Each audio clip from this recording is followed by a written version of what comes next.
اعوذ باللہ من الشیطان اللعین الرجیم بسم اللہ الرحمن الرحیم الحمد للہ وکفی وسلام علی عبادہ الذین اصطفی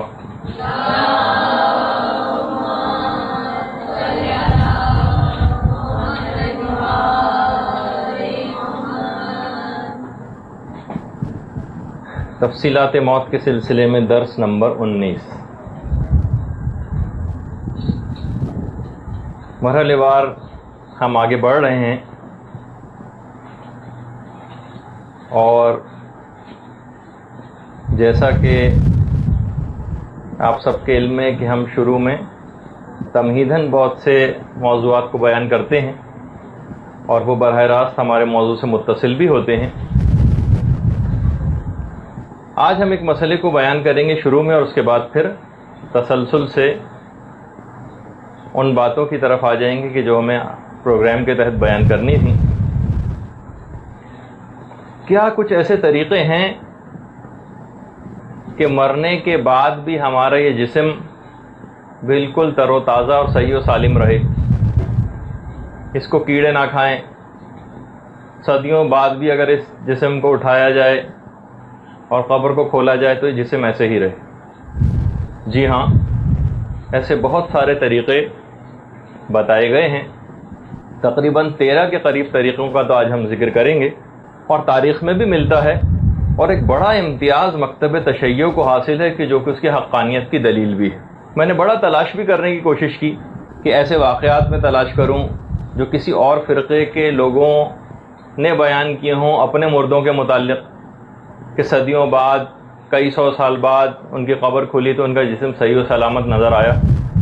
لیکن دقت نظری کے باوجود بھی مجھے چند بھی ایسے واقعات نہ مل سکے۔ اور جب مکتب تشیع کے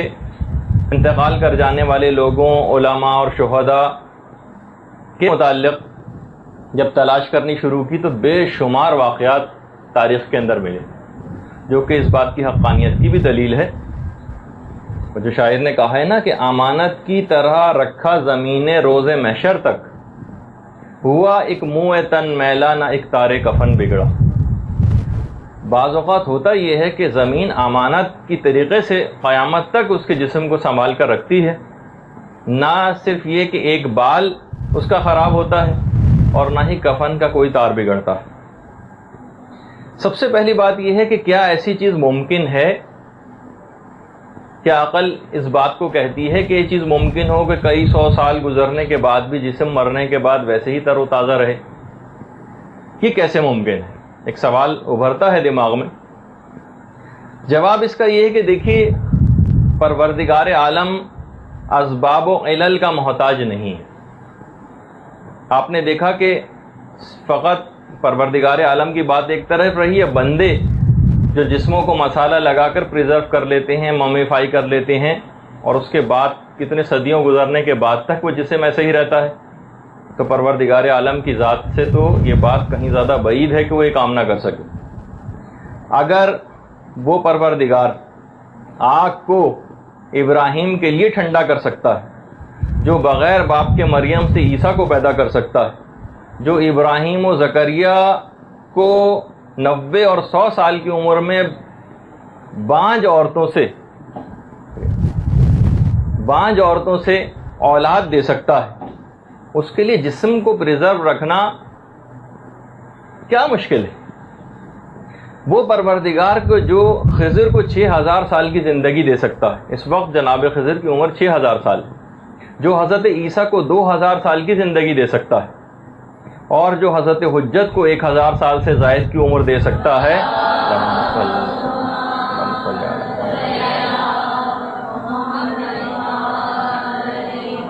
اس کے لیے کوئی بھی بڑی بات نہیں۔ البتہ کچھ طریقہ کار ایسے بتائے گئے ہیں، کچھ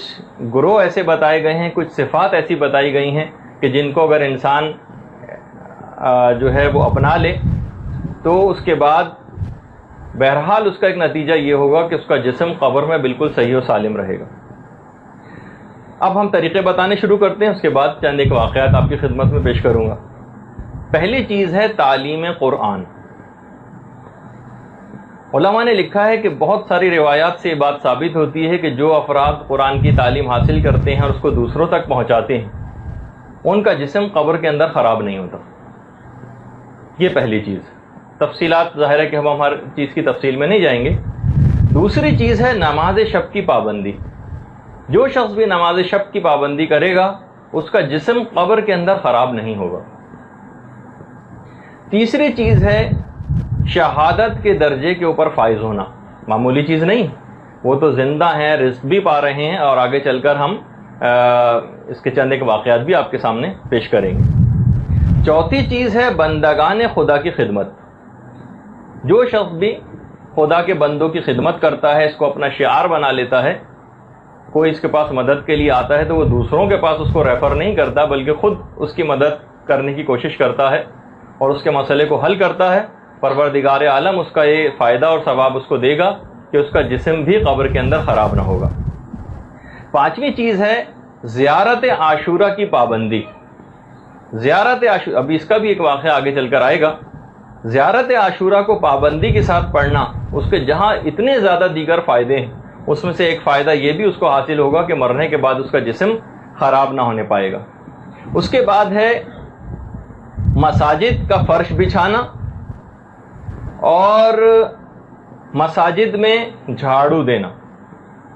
عام طور پر ظاہری اعتبار سے معاشرے نے کہ جو کم مالی لحاظ سے کمزور لوگ ہوتے ہیں غالباً یہ سمجھ لیا گیا کہ بھائی انہی کا کام ہے کہ وہ مسجد میں جھاڑو دیں، انہی کا کام ہے کہ وہ مسجد کا فرش وغیرہ بچھائیں، اور ان کے ساتھ معاشرہ ایک بہت ہی توہین آمیز سلوک کرتا ہے. اور ایک اور صنف بھی ہے جس کا بھی ابھی آگے چل کر بھی تذکرہ شاید آ جائے، وہ ہوتے ہیں مسجد میں اذان دینے والے. باقاعدہ آخری زمانے کی نشانیوں میں سے ایک ہے کہ نہیں، میں ابھی ویسے بیان کر رہا ہوں، یہ تو بیچ میں جملہ معترضہ کے طور پر ایک چیز آ گئی کہ آخری زمانے کی نشانیوں میں سے ایک ہے کہ اذان دینے والوں کو پست ترین طبقے سے منتخب کیا جائے گا جو مالی لحاظ سے پست ہوں، ورنہ تو قیامت میں سب سے اونچی گردن والے اور شان و شوکت والے اذان دینے والے ہوں گے. اچھا، ایک تو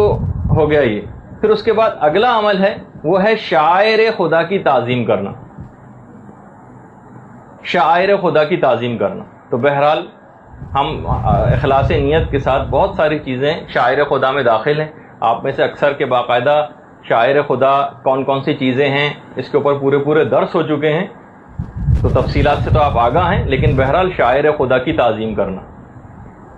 اور کچھ گروہ وہ ہیں کہ جو کہ قطب راوندی نے اپنی کتاب کے اندر لکھے ہیں، اور روایت بھی ہے معصومہ قوم سے. درود بھیجیے جواب محمد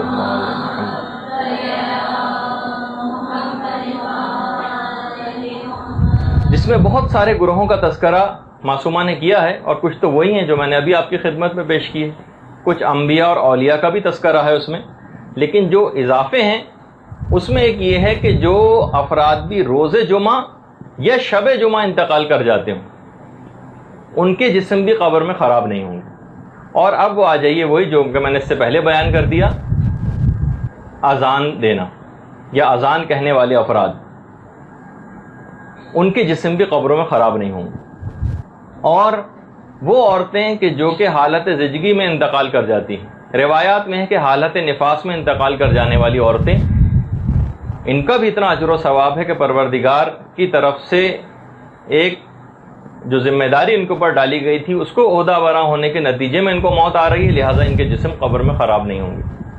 اور اس کے بعد ہے وہ افراد کہ جو کہ ظلم و ستم کے باعث مارے جاتے ہیں. لوگ ان کے اوپر ظلم و ستم کرتے ہیں اور اس کے بعد ان کا ظلم کے نتیجے میں انتقال کر جانے والے لوگ اور شہید ہو جانے والے لوگ. اچھا، پیغمبر اسلام کی ایک بڑی مشہور حدیث ہے جسے حدیث اللہم صلی علی محمد وعلی محمد، جسے حدیث معارج کہا جاتا ہے، مشہور ہے. جو چاہے کہ اس کی قبر بہت کشادہ ہو جائے، پیغمبر فرماتے ہیں اسے چاہیے کہ وہ مسجد کی بنیاد رکھے. مسجد کی بنیاد رکھنے سے مراد اس کے اندر یہ ہے کہ مسجد کو تعمیر کرے یا مسجد کی تعمیر میں حصہ لے. آپ بھی کوشش کریں کسی بھی جگہ ایسا اسٹال بھی لگا آپ کو نظر آئے، مسجد تعمیر ہو رہی ہے، مصلے بچھائے جا رہے ہیں، آپ ضرور کچھ نہ کچھ اس کے اندر حصہ ضرور لیں. ایک تو انتہائی ابھی ہم ثواب جاریہ والے کاموں کا بھی تذکرہ آگے چل کر کریں گے، اور ایصال ثواب کی بات بھی آئے گی تو اس کے اندر بھی یہ چیز ہوگی کہ یہ ہمیشہ فائدہ پہنچانے والی چیز ہے، مسجد کو تعمیر کرنا یا اس کی تعمیر میں حصہ لینا۔ مسجد کے لیے اور یقیناً امام بارگاہ کے لیے بھی یہی چیز ہے، اور کچھ چیزیں ایسی ہیں کہ جو ابھی آگے چل کر آئیں گے، ہم ایصال ثواب میں ذکر کریں گے، لیکن پیغمبر اسلام کی بہرحال حدیث کے اندر مسجد کا تذکرہ۔ اچھا، پھر اس کے بعد پیغمبر فرماتے ہیں جو یہ چاہے کہ میرے جسم کو کیڑے نہ کھائیں تو اسے چاہیے کہ وہ مسجد میں جھاڑو دیا کرے اور کسی اوریاں کو پوشاک پہنائے۔ یعنی اوریاں کو پوشاک پہنانے سے مراد کہ کوئی غریب ہے اپنے کپڑے نہیں بنا سکتا تو ٹھیک ہے آپ اس کو کپڑے بنا کر دیں، اور جو یہ چاہے پیغمبر فرماتے ہیں کہ جو یہ چاہے کہ قبر میں میرا جسم تر و تازہ رہے، اس کو چاہیے کہ وہ مساجد کا فرش بچھایا کرے۔ تو آپ نے دیکھا کہ بہرحال کتنے ایسے اعمال بھی بتائے گئے ہیں کہ انسان کا جسم اس سے خراب نہیں ہو۔ اچھا، بعض اوقات ابھی جیسے کہ اکثر واقعات جو آگے چل کے میں بیان کرنے والا ہوں اس میں بھی یہ چیز آئے گی، اور شروع میں جو میں نے ایک شعر پڑھا اس کے اندر بھی یہ چیز تھی، نہ ایک تارے کفن بگڑا۔ تو ٹھیک ہے، جسم تو بہت ساری چیزوں کی بہت سے اعمال کی وجہ سے مرنے والے کا وہ تو پریزرو ہو جاتا ہے اور وہ خراب نہیں ہونے پاتا، لیکن اس کی کیا وجہ ہے کہ کفن بہت سارے لوگوں کا خراب نہیں ہوا، صدیاں گزرنے کے بعد بھی کفن کے اندر کوئی تبدیلی واقع نہیں ہوئی۔ تو علماء نے اس کا ایک جواب دیا ہے، اور وہ فرماتے ہیں کہ کفن کا تعلق اصل میں وراثہ سے۔ اچھا، شیخ صدوق کے ایک واقعہ ابھی میں آگے چل کر بہت سارے دیکھیے میں آگے کی چیزوں کا بار بار اشارہ کر رہا ہوں، شیخ صدوق کا واقعہ بھی آگے چل کر آنے والا ہے۔ اس میں شیخ صدوق کا جب جسم ظاہر ہوا تھا تو ان کے جسم پہ کفن نہیں تھا، اور بہت سارے اور علماء کا جسم ظاہر ہوا، ذرا سا بھی کفن خراب نہیں ہوا۔ تو بہرحال علماء نے کہا کہ اس کا تعلق وراثہ سے، اگر وراثہ نے انتہائی اپنے پاک و پاکیزہ مال سے کفن دیا ہے تو کفن خراب نہیں ہوگا، اور اگر مال مشکوک سے دیا ہے، کیونکہ اس کا تعلق مرنے والے سے نہیں ہوتا بلکہ ورثہ سے ہوتا ہے، جیسے کہ وہ شاہق کا واقعہ میں نے ایک دفعہ آپ کی خدمت میں پیش کیا تھا جو کہ امام موسیٰ کاظم علیہ السلام سے تھا۔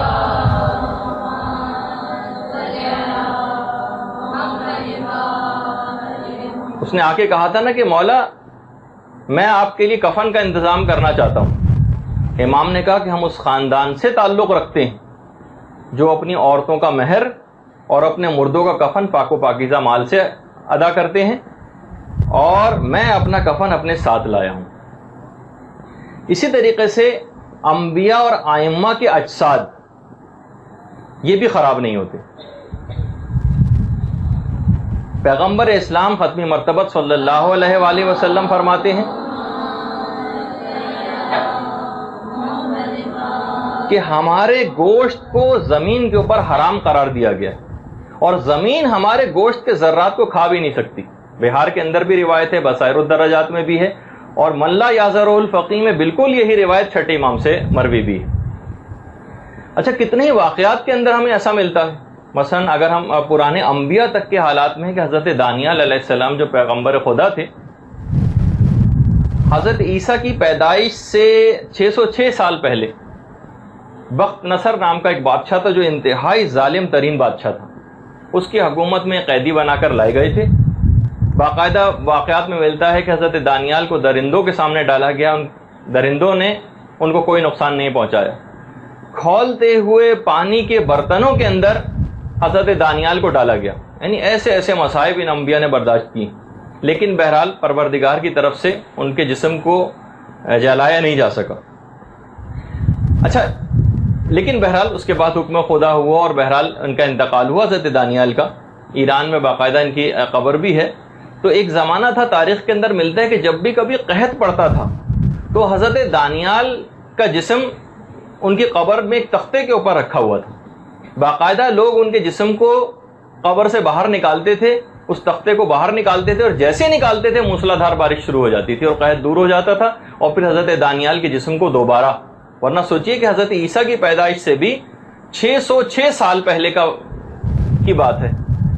اور اس کے بعد کتنے صدیوں بعد تک حضرت دانیال کا جسم بالکل ویسے ہی رہا۔ علامہ مجلسی فرماتے ہیں اسی طریقے سے حضرت شعیب کے جسم کے متعلق بھی ملتا ہے کہ ایک بادشاہ تھا ظالم ہشام، اس نے کنواں کھدوایا تھا. کنواں کھدوایا تو دیکھا کہ اس کے اندر سے قبر خود بخود ظاہر ہو گئی، اور دیکھا کہ ایک جسم ہے اس کے اندر جس کے سفید بال ہیں، اور اس کا ہاتھ اس کے سینے کے اوپر رکھا ہوا ہے، دایاں ہاتھ سینے پر رکھا ہوا ہے میت کا. جیسے ہی وہ جگہ زخم والی جگہ تھی جہاں ان کا ہاتھ رکھا ہوتا، جیسے ہی وہ ہاتھ ہٹایا فوراً تازہ خون جاری ہو گیا، جو کسی طور پر بھی بند کرنے کی کوشش کی لیکن وہ خون بند نہ ہوا. پھر انہی کے ہاتھ کو اسی مقام پر جب دوبارہ رکھا گیا تو پھر وہ خون بند ہوا. اور باقاعدہ ان کے لباس پر ایک تحریر بھی تھی کہ میں شعیب ابن صالح خدا کا ایک پیغمبر ہوں، مجھے لوگوں نے مارا اور مجھے انتہائی تکالیف دی گئیں. اور تو اس سے بھی لگا کہ کتنے صدیوں کے بعد حضرت شعیب کا جسم ظاہر ہوا. حضرت شعیب، آپ حیران ہوں گے کہ حضرت موسیٰ کے ہم اثر انبیاء میں سے تھے حضرت شعیب کے واقعے میں. اسی طرح سے پیغمبر اسلامی کے والد گرامی حضرت عبداللہ صلی اللہ علیہ محمد 1447 سال بعد اپنے انتقال کے مدینے میں ان کا جسم بالکل تر و تازہ برآمد ہوا تھا. حضرت آمنہ سے پیغمبر اسلام کے والدہ ماجدہ سے شادی کے بعد جب عقد ہوا تھا تو حضرت عبداللہ چلے گئے تھے تجارت کے غرض سے، اور مدینے واپس آتے ہوئے انتقال کر گئے. سن 1394 ہجری تک تمام شیعہ حضرات حضرت عبداللہ کی قبر کی زیارت کو بھی جایا کرتے تھے، مگر سن 1394 ہجری میں وہابیوں نے حضرت عبداللہ کی قبر کو جو ہے بالکل زمین بوس کر دیا، برابر کر دیا. اسی وقت حکم خدا سے یا خدا کی جو مصلحت ہوئی، حضرت عبداللہ کی قبر میں ایک سوراخ ہو گیا، اور اتنا بڑا سوراخ کہ اس کو ہزاروں لوگوں نے حضرت عبداللہ کے جسم اطہر کا مشاہدہ کیا اور ان کی زیارت کی. اس کے بعد حکومت سعودی عرب بھی مجبور ہو گئی اور ان کے جسم کو جنت البقیع میں منتقل کیا گیا. تو حضرت عبداللہ کے اس واقعے کو تو، اور 1394 ہجری تک تو خود شیعہ ان کے قبر کی زیارت کو جایا کرتے تھے، لیکن جب انہوں نے قبر کو گرانا چاہا تو جسم ان کا ظاہر ہو گیا اور سب لوگوں نے ان کی زیارت کی. اسی طریقے سے معاویہ کے دور میں حضرت حمزہ کا جسم ظاہر ہوا تھا. معاویہ نے پانی کا چشمہ کھدوایا تھا، اور پانی کا چشمہ جب کھودا جا رہا تھا اس وقت بیلچے جب چلائے گئے تو ایک جو کودال تھی وہ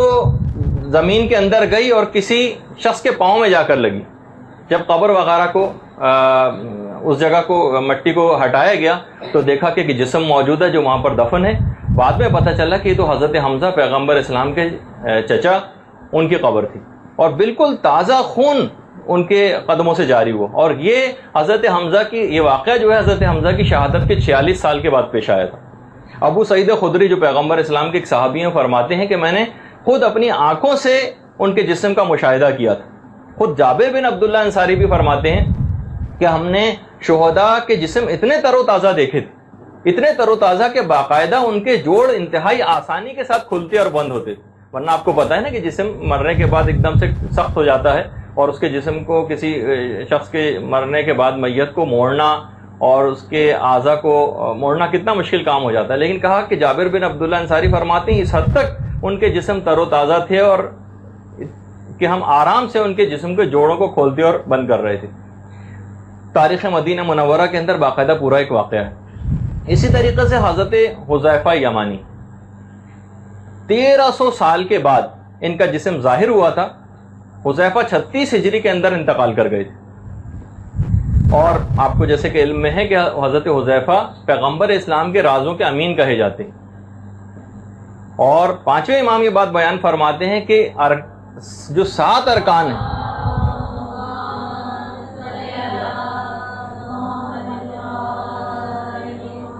ایمان کے 7 ارکان ہیں، جن میں سے ایک حذیفہ بھی، جن کے وسیلے سے رزق نازل ہوتا ہے اور جن کے وسیلے سے بارشیں ہوتی ہیں. اور امام فرماتے ہیں کہ تم لوگ ان کے وسیلے سے دعائیں کیا کرو، ان کے وسیلے سے دعائیں. باقاعدہ دیکھیے ہم ائمہ کے وسیلے سے بھی کرتے ہیں، لیکن خود ائمہ کا بھی حکم ہے کہ ان اصحاب باصفہ جو پیغمبر کے تھے اور ائمہ کے اصحاب ان کے وسیلے سے بھی دعائیں کی جائیں تو وہ قبول ہوتی ہیں. حذیفہ یمانی.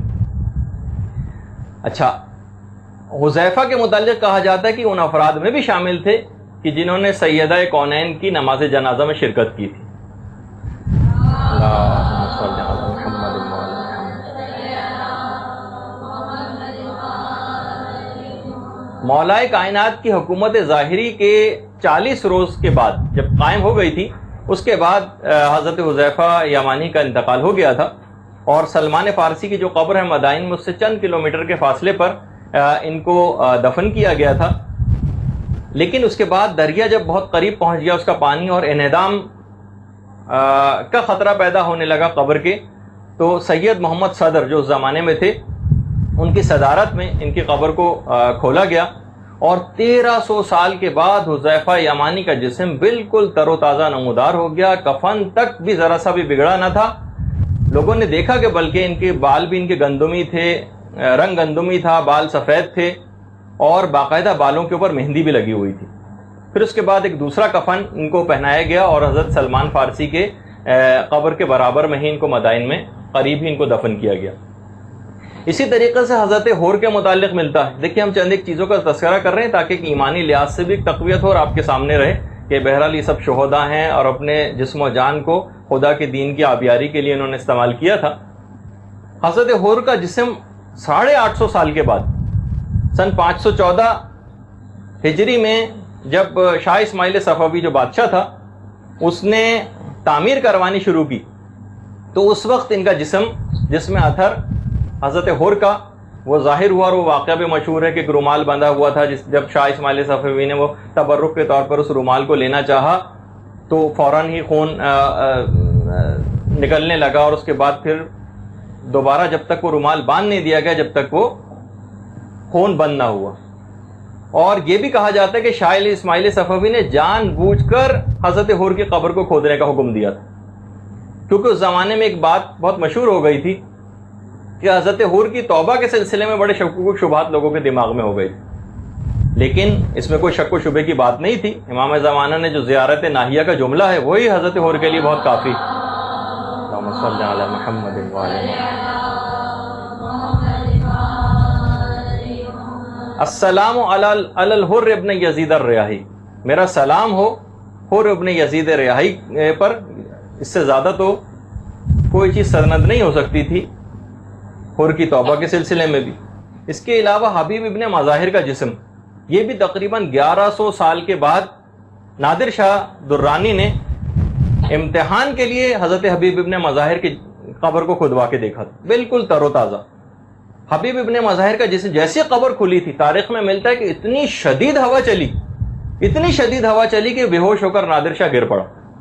اور اس کے بعد جب اس کو ہوش آیا تو بار بار قبر کے پاس آ کے معافی مانگتا تھا، اور اس کے بعد اس نے فوراً قبر کو درست کروایا، اور ایک بہترین قسم کا اس جگہ پہ ایک مقبرہ بھی حضرت حور کا اس نے بنوایا.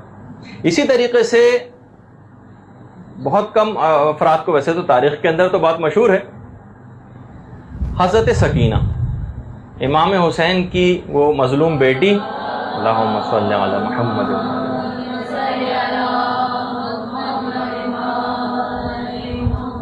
جو کہ حضرت رقیہ کے نام سے بھی مشہور. منتخب التواریخ کے اندر سید ابراہیم دمشقی کا ایک واقعہ نقل ہوا. سید ابراہیم دمشقی 90 سال کے ایک سید تھے. ان کی 3 بیٹیاں تھیں، اور بہرحال ان کی ایک بڑی شدید خواہش تھی کہ میرے ہاں بیٹا ہو. بڑی بیٹی نے خواب دیکھا. خواب میں دیکھا کہ حضرت سکینہ خواب میں آئیں اور آ کر کہہ رہی ہیں کہ حاکم دمشق سے کہو کہ میری قبر میں پانی بھر رہا ہے اور مجھے شدید اس سے اذیت ہو رہی ہے، میری قبر کو درست کروائے.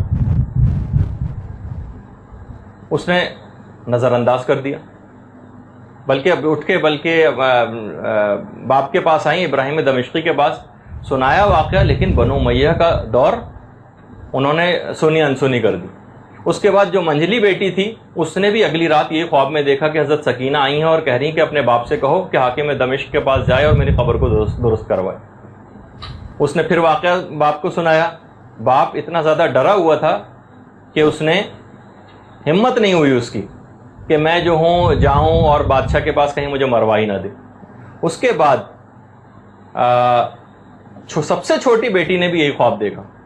وہ بھی ابراہیم دمشقی نے نظر انداز کر دیا، یہاں تک کہ چوتھی رات کو خود سید ابراہیم دمشقی کے خواب میں حضرت سکینہ آئیں اور انتہائی غصے سے فرمایا کہ تم بات کیوں نہیں سن رہے ہو اور حاکم دمشق کے پاس کیوں نہیں جاتے؟ بہرحال اب تو خیر لرزتا کانپتا حاکم دمشق کے پاس پہنچ گیا اور اس نے سارا واقعہ بیان کیا۔ حاکم نے فوراً حکم دیا کہ نیک افراد کی ایک جماعت کو لے کر جاؤ، علماء کو ساتھ لے کے جاؤ، پاک و پاکیزہ لباس پہنو، غسل کرو اور وہاں جاؤ۔ جب وہاں پر گئے تو اب ان میں سے قبر کے اندر اترے گا کون؟ تو کسی نے تجویز پیش کی کہ زہری کا تالا جس کے ہاتھ سے کھل جائے، وہ تالے کے اوپر ہاتھ لگائے، جس کے ہاتھ سے تالا کھل جائے وہی قبر کے اندر اترے گا۔ سید ابراہیم دمشقی کے ہاتھ سے ہی وہ تالا کھلا اور اس کے بعد قبر زائرین سے خالی کروایا گیا روضہ، اور ابراہیم دمشقی خود قبر کے اندر اترے۔ حضرت سکینہ کا جسم دیکھا کہ ایک ننھی سی بچی وہاں پر دفن ہے اور ان کے جسم کو سید ابراہیم دمشقی نے ہاتھوں میں اٹھایا۔ کفن تک بھی متغیر نہ ہوا تھا، البتہ قبر میں چاروں طرف پانی بھرا ہوا تھا۔ انہوں نے باہر نکال کے اپنے زانوں کے اوپر جسم اطہر کو رکھا اور مسلسل ہاتھوں پر لیے رہے ان کے جسم کو اور مسلسل روتے رہے۔ یعنی باقاعدہ جملہ ہے روایت میں واقعے کا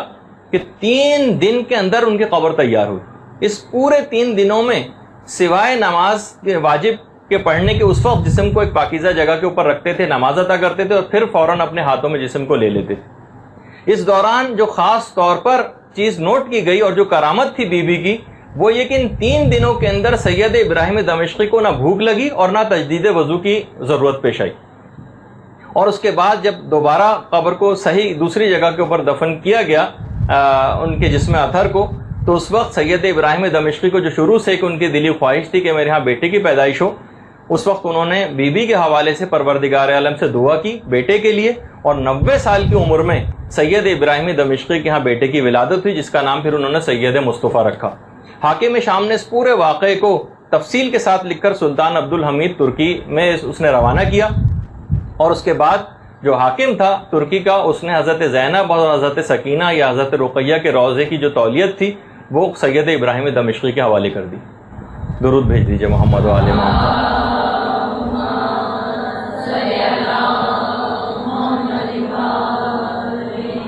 تو آپ نے دیکھا کہ بہرحال کتنی خاندانیں، یہ تو اہل بیت کے حوالے سے بات تھی،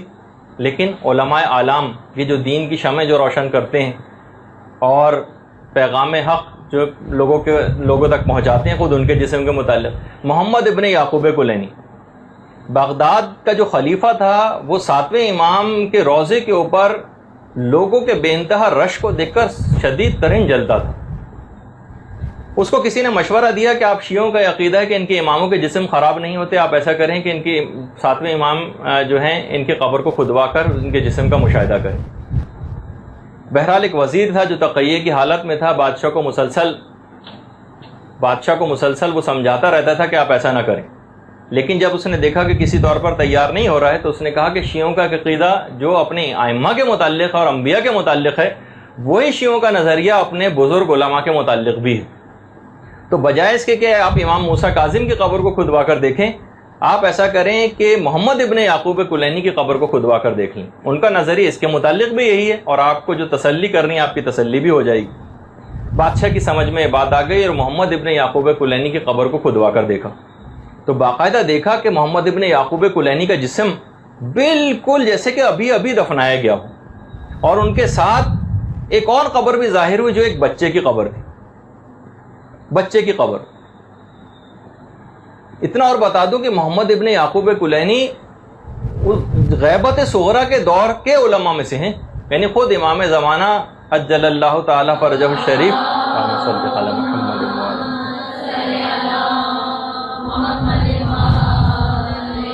غیبت صغرا میں موجود تھے، اور غیبت کبریٰ کے اوائل میں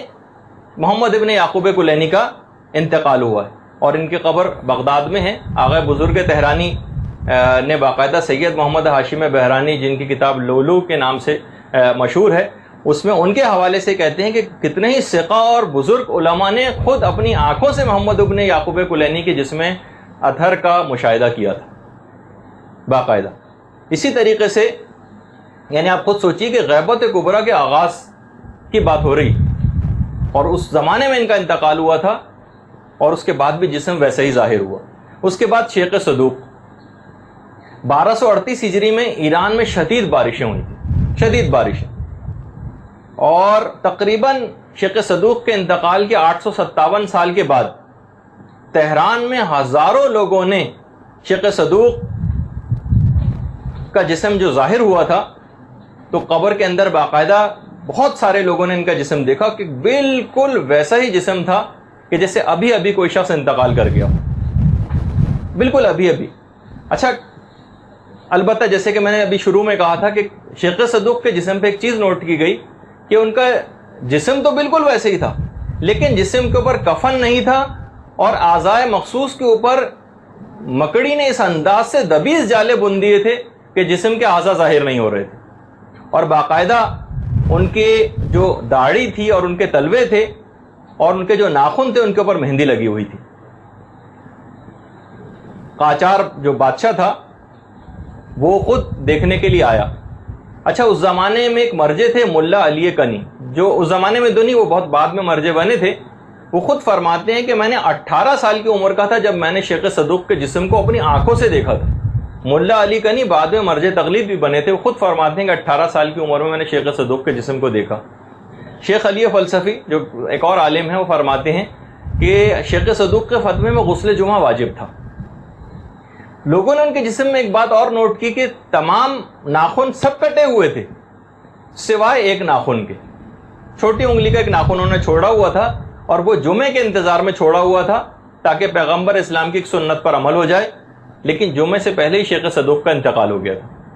چھٹے امام کی حدیث ہے کہ جو شخص بھی اپنے ناخن کو تراشے لیکن ایک ناخن کو جمعے کے لیے چھوڑ دے تو خدا فقر و فاقے کو ہمیشہ کے لیے اس شخص سے دور کر دے گا. تو اس حد تک کہ ایک ایک حدیث کے اوپر شیخ صدوق عمل کرتے تھے کہ ایک ناخن انہوں نے چھوڑ رکھا تھا, اور 857 سال کے بعد سوچئے کہ ان کا جسم بالکل تر و تازہ کہ ہزاروں لوگوں نے ان کے جسم کا اس انداز سے مشاہدہ کیا تھا. اسی طریقے سے قطب راوندی خود معصومہ قوم کے صحن میں ان کی قبر ہے, اور 100 سال تقریباً اس واقعے کو ہو گئے ہیں کہ ایک دفعہ اسی انداز کا ایک سیلاب آیا تھا کہ معصومہ قوم کا جو صحن ہے روضے کا وہ کافی متاثر ہوا تھا. آقا عراقی فرماتے ہیں کہ میں اس وقت بالغ بھی نہیں تھا, آیت اللہ عراقی, لیکن میں نے خود قطب راوندی کا جسم جب ان کی قبر منہدم ہو گئی تھی تو میں نے خود ان کے جسم کا مشاہدہ کیا تھا. اسی طریقے سے علامہ مجلسی کا جسم, دیکھیے بزرگ علماء میں نے وہی کہا کہ جو افراد بھی پروردگار کے دین کے جو شجر ہے اس کی آبیاری کریں گے, اس میں اپنی محنتوں کو لگائیں گے, اپنے جسم کو صرف کریں گے, پروردگار عالم پھر ان کے جسم کو خراب نہیں ہونے دے گا. علامہ مجلسی بہار الانوار کی 110 جلدیں تو صرف ایک ہی کتاب کی, اور سب اگر صفحات کے اعتبار سے دیکھیں تو خود بہار ہی 50,000 سے زائد صفحات کے اوپر مشتمل, اور باقاعدہ جو شاہ عبدالعزیز محدث دہلوی نمبر 1 شیعہ مذہب کا مخالف, خود اس کا جملہ یہ ہے کہ اگر دین شیعہ کو دین مجلسی کہا جائے تو زیادہ مناسب ہوگا. یعنی اس حد تک شیعت کی تعلیمات کو عام کرنے والی ان کی شخصیت تھی. اصفہان میں ان کی قبر ہے جہاں باقاعدہ جب زہری لگائی گئی ان کی قبر پہ تو نہ صرف یہ کہ ان کی قبر ظاہر ہوئی لیکن ان کی قبر کے ساتھ ساتھ 2 اور قبریں تھیں وہ بھی ظاہر ہوئی. معلوم یہ چلا ایک میں تو خود یہ سید محمد باقر مجلسی کی ایک قبر تھی, دوسری ان کے دونوں قبریں ان کے 2 بیٹوں محمد رضا اور محمد تقی کی قبریں تھیں, وہ بھی ظاہر ہوئی. اور تقریباً 16 مقدس افراد کا انتخاب کیا گیا جو علامہ مجلسی کی قبر میں اترے اور اپنی آنکھوں سے دیکھا کہ ان کے بیٹوں کے جو جسم تھے وہ بھی بالکل ویسے ہی تر و تازہ تھے. تو اس کے علاوہ بہت سارے واقعات کے اندر وہ جو ابھی آپ نے پچھلی دفعہ بھی واقعہ سنا تھا ملا مہدی عراقی کا, ملا احمد عراقی کا, کہ 100 سال کے بعد ان کا بھی جسم ظاہر ہوا تھا. آقا بزرگ تہرانی یہی فرماتے ہیں اس قسم کے سب واقعات کو بیان کرنے کے بعد کہ دین کے جو خدمت گزار ہیں اور وہ اجسام کے جو کہ پروردگار کی اطاعت کرتے ہوئے جسم ان کے نحیف اور کمزور ہوئے ہیں اور وہ انتقال کر گئے ہیں, پروردگار ان کے جسم کو کوئی خراب نہیں ہونے دے گا. اور علماء میں اگر دیکھیں تو سید مہدی بحر العلوم کتنے بڑے، یعنی اتنا جلالت علمی کہا جاتا ہے کہ ان کے اندر موجود تھی کہ اتنا رعب علمی تھا کہ کوئی ان کے سامنے بات ہی نہیں کر پاتا تھا، گفتگو کا آغاز ہی نہیں کر سکتا تھا، یہاں تک کہ ان کو اشارہ کرنا پڑتا تھا کہ مجھ سے بات کرو، تو پھر لوگ بات کرنا شروع کرتے تھے اور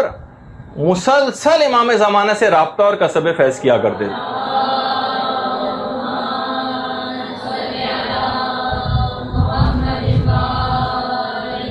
کسی نے ایک دفعہ ان سے پوچھا تھا سید مہدی بحر العلوم سے کہ امام سے ملاقات کے سلسلے میں آپ کیا فرماتے ہیں؟ سید مہدی بحر العلوم نے کہا کہ میں تمہیں اس بات کا کیا جواب دوں کہ امام نے تو خود مجھے کھینچ کر اپنے سینے سے لگایا۔ خود آقا محسن الحکیم کے زمانے میں جب تجدید روضہ ہو رہی تھی تو باقاعدہ سید مہدی بحر العلوم کی جو لحد کی دیواریں ہیں وہ گر پڑی تھیں، اور تقریباً 200 سال کے بعد لوگوں نے ان کے جسم کا بالکل مشاہدہ کیا تھا، اور بالکل واضح طور پر لوگوں نے دیکھا کہ جسم بالکل صحیح و سالم تھا 200 سال کے بعد بھی۔ یہ تو پرانے علماء کی بات ہے، لیکن اگر آپ تفصیل سے اس واقعے کو سنیں، میرے پاس تو وقت نہیں ہے، لیکن مولانا شہریار آپ کو واقعہ سنائیں گے کہ آیت اللہ باقر الصدر کی جب قبر کو بھی منتقل کیا گیا تھا اور ان کے جسم کا بھی لوگوں نے مشاہدہ کیا تھا، تو بالکل ویسے ہی تر و تازہ جسم پایا تھا آیت اللہ باقر الصدر کا، جبکہ کتنے سال ان کو دفن ہوئے گزر چکے۔ تفصیل سے انشاءاللہ کبھی وہ آپ کو سنائیں گے۔ تو بہرحال اب یہاں پر ہم روکتے ہیں، ہم صرف اس وجہ سے یہ میں نے تھوڑے سے آپ کو واقعات سنا ہے کہ ویسے تو ہمارے اس گفتگو سے متصل بھی ہیں اور ایک ایمانی تقویت کا باعث بھی سب چیزیں بنتی ہیں کہ بہرحال ایمان انسان کا مضبوط ہوتا ہے تمام باتیں سن کر کہ ہمارے علماء اور ایسے بزرگ علماء کہ ان کے جسم مرنے کے کئی صدیوں کے بعد بھی بالکل ویسے ہی تر و تازہ رہے۔ اب آ جائیے ہم تھوڑا سا اس سے متصل ہو جاتے ہیں اپنی پرانی گفتگو سے جو پچھلی ہو رہی تھی ہماری، لیکن اس میں بھی ہمیں ایک بات اور آج سے بیان کرنی تھی کہ ورثہ اپنی میتوں کے ایصال ثواب کے لیے کیا کریں۔ یہ خود ایک الگ سے ایک موضوع ہے۔ ہم نے یہ بیان کیا تھا کہ دفن کے بعد اگلے روز ورثہ میت قبر کے پر پہنچتے ہیں اور وہاں ان کو کیا کرنا ہے، تو یہ بات بیان ہو گئی تھی۔ اس کے علاوہ بھی جو اور باتیں ہیں کہ ان کو عام زندگی میں اپنے جو میتیں ہیں ان کے لیے جو آبا و اجداد جو گزر گئے ہیں، جو رشتہ دار مر چکے ہیں، ان کے ایصال ثواب کے لیے کیا کرنا چاہیے۔ سب سے پہلی چیز تو یہ ہے کہ ان کے واجبات کی ادائیگی کا اہتمام کروائیے۔ معاویہ ابن وہب چھٹے امام جعفر صادق علیہ الصلوۃ والسلام کی خدمت میں آتے ہیں اور آ کے کہتے ہیں کہ مولا یہ بیان فرمائیے کہ آخر ہم کون سے ایسی چیزیں کریں کہ جو مردوں تک پہنچتی۔ امام نے فرمایا ادائیگی حج، صدقہ دینا اور میت کی نیابت میں روزے رکھوانا۔ محسن برقی کی روایت ہے کہ یہ تین چیزیں امام نے کہا یہ اس تک ضرور پہنچتی۔ پیغمبر اسلام یہ فرماتے ہیں کہ دعا اور استغفار اولاد کی طرف سے والدین کو ہدیہ ہوتا ہے۔ الدین فی القصص ایک کتاب ہے، اس کے اندر باقاعدہ ایک بادشاہ کا واقعہ کہ بادشاہ انتقال کر گیا اور اپنے بیٹے کے خواب میں وہ بادشاہ آیا، تو جس طریقے سے اولاد بھی ہے وہ بھی بادشاہ کو امیر ہی کہہ کے یا امیر کہہ کے مخاطب کرتی تھی۔ تو بیٹے نے کہا یا امیر آپ کی کیا حالت ہے؟ تو باپ نے کہا ہے بیٹا مجھے یا امیر نہ کہو، مجھے یا اسیر کہو، اور دیکھو جب بھی کوئی تم غذا کوئی بچ جائے تمہارے پاس کھانے سے اور تم اسے پھینکنے لگو تو دیکھو کسی کتے بلی کے آگے وہ غذا کو ڈال دو اور اس کا ثواب میرے لیے ہدیہ کر دیا کرو، مجھے بے انتہا اس ثواب کی یہاں پر شدید ضرورت ہے۔ تو آپ نے دیکھا کہ بہرحال جو انتقال کر گئے ہیں لوگ ان کے ایصال ثواب کے لیے یہ سب چیزیں کرنا انتہا سے زیادہ ضروری۔ پیغمبر اسلام جو فرماتے ہیں کہ اولاد کی طرف سے والدین کے لیے حج کرنا، فقط اور فقط حج کرنے کی وجہ سے ہی اولاد فرما برداروں میں لکھ دی جاتی، اور سب سے بہترین جو صلہ رحمی ہے مرنے والے کے ساتھ وہ اپنے مرحوم رشتہ داروں کی طرف سے حج کرنا۔ سب سے بہترین مرحوم رشتہ داروں کے ساتھ جو صلہ رحمی ہے وہ ان کی طرف سے حج کرنا۔ پیغمبر اسلام فرماتے ہیں کہ جب بھی کوئی شخص ایصال ثواب کرتا ہے، یعنی کسی کو کوئی ثواب ہدیہ کرتا ہے اس تک پہنچاتا ہے، تو جبریل اسے نور کے طبقوں میں رکھ کر, نور کے برتنوں میں رکھ کر اس کو اس کے قبر کے کنارے لے جاتے ہیں اور اس سے کہتے ہیں کہ ہدیہ تیرے گھر والوں نے بھیجا, اس کو تو قبول کر. اس وقت وہ مرنے والا انتہائی خوشی خوشی اس ہدیے کو قبول کرتا ہے, اور اس وقت جس وقت اس کے پاس یہ ہدیہ آیا ہوا ہوتا ہے تو اس کے پڑوسی بڑے غمگین ہو جاتے ہیں. پڑوسی تو باقاعدہ ایک روایت بھی ہے, سعد ابن عبادہ جو پیغمبر اسلام کے اصحاب میں سے تھے, وہ آ کے پیغمبر کے پاس کہتے ہیں کہ یا رسول اللہ, میری والدہ بغیر وصیت کے انتقال کر گئیں, تو کیا میرا ان کے لیے صدقہ کرنا ان کو نفع پہنچائے گا؟ تو پیغمبر اسلام نے فرمایا, ہاں سعد, ان کے لیے صدقہ کرو چاہے بکری کے جلے ہوئے پائے کیوں نہ ہو. یعنی کبھی بھی آپ اس سے یہ نہ سوچیے گا کہ بس صرف بڑے بڑے ہی ہمیں کام کر رہے ہیں اور اتنی دیگیں ہی پکوانی ہیں تو ہی ایصال ثواب ہوگا. نہیں, جتنا بھی ممکن ہو سکے آپ کے لیے, جس قدر بھی ممکن ہو سکے میت کے لیے ایصال ثواب کرتی رہیے گا. اور باقاعدہ ایک مرد صالح کا ایک واقعہ کتاب میں پڑھ رہا تھا کہ جس نے خواب کے اندر یہ دیکھا تھا کہ اہل قبور حلقہ بنا کر کھڑے ہوئے ہیں, اہل قبور حلقہ بنا کر کھڑے ہوئے ہیں. تو وہ جو شخص خواب دیکھ رہا تھا اس نے جا کر ان سے پوچھا کہ کیا بات ہے, کیا قیامت آ گئی ہے جو آپ اس طرح سے کھڑے ہوئے ہیں؟ تو اس پر اس ایک مردے نے جواب دیا, جس کی روح وہاں پر موجود تھی قبروں کے اطراف میں,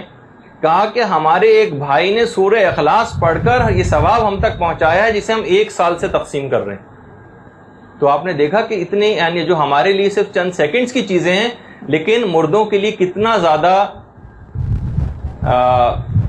فائدہ پہنچانے والی. تو کوشش کرنا چاہیے کہ روزانہ ہم اپنے مردہ مومنین کے لیے ہدیہ کرتے رہیں اور نیک اعمال جو ہیں. خود پیغمبر اسلام کے پاس ایک شخص آتا ہے اور کہتا ہے کہ میرے والد وفات پا چکے ہیں, اب میں کس طرح سے ان سے صلہ رحمی کر سکتا ہوں, کیا کون کون سی نیکیاں ان کے لیے کر سکتا ہوں؟ پیغمبر نے فرمایا کہ 4 حقوق تمہارے والدین کے تم پر اب بھی باقی ہیں. 4 حقوق. نمبر 1 دعا میں کبھی ان کو فراموش نہ کرنا. نمبر 2 ان کے کیے گئے وعدوں کو پورا کرو, یعنی جو انہوں نے جو وعدے دوسروں سے کر کے گئے ہیں ان کو پورا کرو. تیسری چیز یہ ہے کہ ان کے دوستوں کا عزت و اکرام کرو. عام طور پر یہ ہوتا ہے کہ والد مثلا بوڑھے تھے, انتقال کر گئے, ان کے جان پہچان والے جو ظاہر ہے جو ان کے ہم عمر ان کے دوست ہوں گے وہ بھی بہت بوڑھے ہوں گے, تو لوگ عام طور پر ان کی طرف دیکھتے نہیں ہیں, التفات بھی نہیں کرتے. پیغمبر نے فرمایا کہ یہ جو 4 حقوق ہیں تمہارے والدین کے, ان میں سے ایک ان کے دوستوں کا عزت و اکرام ابھی بھی کرنا ہے. اور نمبر 4 اپنے والدین کے رشتہ داروں کے ساتھ نیکی کرتے رہو, کیونکہ اب ان کے رشتہ دار بھی جیسے بہت اب ہمارے لیے بڑے پرانے اور بوڑھے وہ ہو گئے ہیں, اور ہم بہت سارے لوگ ان سے بات کرنے کے لیے جانا بھی پسند نہیں کرتے. تو پیغمبر اسلام کی یہ 4 حقوق ایسے ہیں جو والدین کے مرنے کے بعد بھی باقی رہتے ہیں. الدین فی القصص, جس کا میں نے اس سے پہلے حوالہ دیا تھا, اس کتاب کے اندر سمرقند کے ایک شخص کا, ایک مومن کا ایک واقعہ بھی نقل کیا گیا کہ وہ مومن شدید ترین ایک دفعہ بیمار پڑ گیا. اس نے بہرحال منت مانی کہ اگر میں اس بیماری سے صحتیابی پا گیا تو جمعے کے دن میں جو کچھ بھی کماؤں گا اپنے مرحوم والدین کے لیے صدقہ کیا کروں گا. بہرحال وہ اس طریقے سے دن گزرتے رہے. وہ جو جمعے کے دن کماتا تھا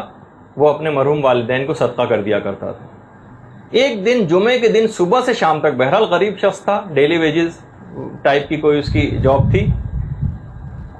پورا دن جمعے کا نکل گیا لیکن اس دن اس کو کوئی کام ہی نہ ملا. یہاں تک کہ شام ہو گئی,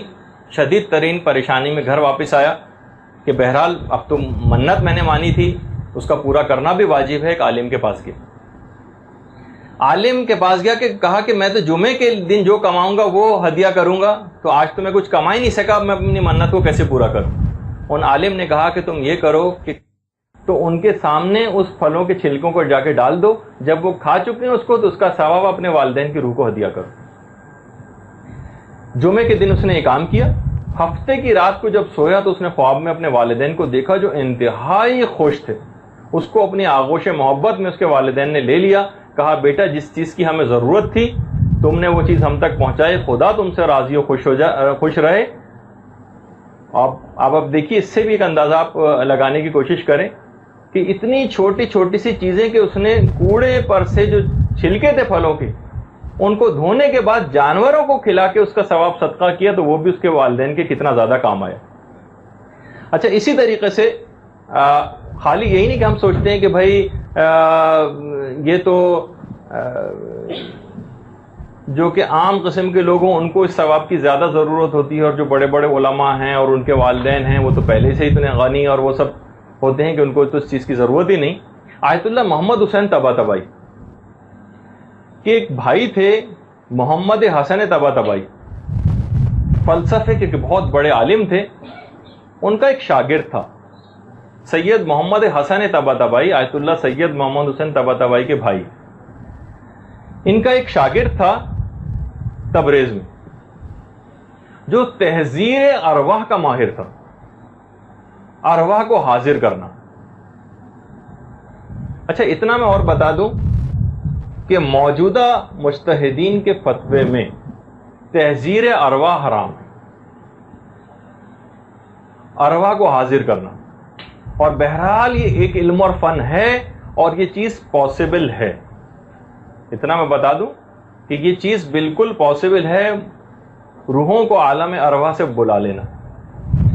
لیکن بہرحال موجودہ مجتہدین نے اس کو حرام قرار دیا، آقا کوئی نے بھی حرام قرار دیا تھا۔ اچھا، صرف آیت اللہ خامنہ ہیں جو تحذیر ارواح کو مطلقاً حرام قرار نہیں دیتے، فرماتے ہیں کہ اگر ان کو اذیت نہ ہو اور کوئی اور حرام اس کے اندر نہ آئے تو بہرحال تحذیر ارواح میں شرعاً کوئی قباحت نہیں۔ لیکن آقا سیستانی ہیں، آقا کوئی ہیں اور دیگر جو علماء ہیں وہ یہ کہتے ہیں کہ بہرحال ارواح کو بلانے میں ارواح کو ایک اذیت تو ہوتی، اور ارواح کو اذیت پہنچانا یہ بھی حرام ہے۔ تو لیکن بہرحال یہ نجف کے اندر باقاعدہ مراجع کے سامنے کچھ جو اس کے ماہر تھے انہوں نے اپنے فن کا مظاہرہ بھی کیا اور پرانے بڑے بڑے علماء کی ارواح کو حاضر کیا تھا۔ ایک پورا واقعہ ہے بڑا تفصیل کے ساتھ جو انشاءاللہ کبھی اور ہم سنائیں گے۔ لیکن بہرحال تو آیت اللہ طباطبائی فرماتے ہیں کہ میرے بھائی محمد حسن طباطبائی نے اپنے اس شاگرد کے ذریعے کئی ارواح سے رابطہ کیا تھا، اور کہہ رہے ہیں کہ اس شاگرد کا میرے بھائی سے بھی اس سے پہلے کوئی رابطہ نہیں تھا، اس سے پہلے ان کا کوئی رابطہ نہیں تھا اس سے۔ جب انہوں نے پوچھا کہ بھائی میرے پاس تمہیں کس نے بھیجا ہے علم حاصل کرنے کے لیے فلسفے کا، کہا کہ مجھے فلسفے کا علم حاصل کرنے کا بہت شوق تھا، اور یہ علم مجھ کو پہلے سے آتا تھا تحذیر ارواح کا، تو میں نے ارسطو کی روح کو حاضر کیا تھا۔ تو ارسطو کی روح نے مجھ سے کہا، اور میں نے ارسطو کی روح سے سوال پوچھا کہ میں فلسفے کا علم کس سے حاصل کروں، تو ارسطو کی روح نے کہا کہ تم ملا صدرہ کی کتاب اسفار خریدو، اور اس کے بعد محمد حسن طباطبائی جو آیت اللہ محمد حسین طباطبائی کے بھائی ہیں ان کے پاس جا کر اس کو پڑھو۔ ارسطو 3000 سال پرانا ارسطو کا دور ہے۔ اس کے بعد اس نے ارسطو کے بعد افلاطون کی روح سے اور ملا صدرہ کی روح سے بھی مشکل ترین مسائل کا حل دریافت کیا تھا ان کے بھائی نے۔ اور افلاطون کا ایک جملہ بھی انہوں نے کوٹ کیا ہے کہ افلاطون نے کہا تھا کہ تم لوگ خدا کا شکر ادا کرو اور اپنی اہمیت کو سمجھو کہ ہم جس زمانے میں تھے تو ہم کلمہ توحید کو اپنی زبان سے ادا بھی نہیں کر سکتے تھے، جو اتنی آسانی کے ساتھ آج اپنی زبان سے ادا کر رہے۔ تو آیت اللہ طباطبائی فرماتے ہیں کہ وہ جس شخص کی بھی روح کو چاہتا تھا حاضر کر دیتا تھا، البتہ 2 علماء کی ارواح کو وہ حاضر نہیں کر سکا، رضی الدین ابن طاؤس اور سید مہدی بحر العلوم، جن کا ابھی میں نے پورا واقعہ آپ کی خدمت میں پیش کیا۔ کہا کہ صرف ان 2 ارواح کو وہ حاضر نہیں کر سکا، کیونکہ ان دونوں ارواح نے عالم برزخ سے یہ پیغام پہنچایا کہ ہم آپ کے پاس نہیں آ سکتے کیونکہ ہم امیر المومنین کی خدمت کے لیے وقف ہیں۔